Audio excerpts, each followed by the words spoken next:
церемониясында Татарстанның асқазан артисті Илсия Бәдретдинова.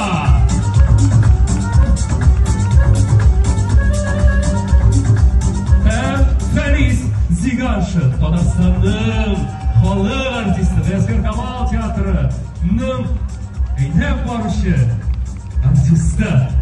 Сізді көріңізге шексіз шатпыз.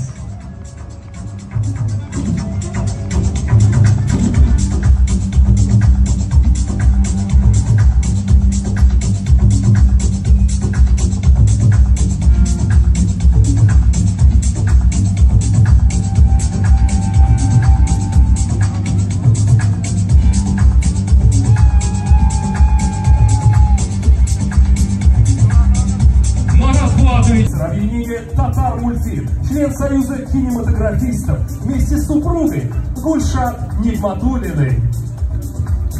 Добрый вечер, хайырлы кечләр.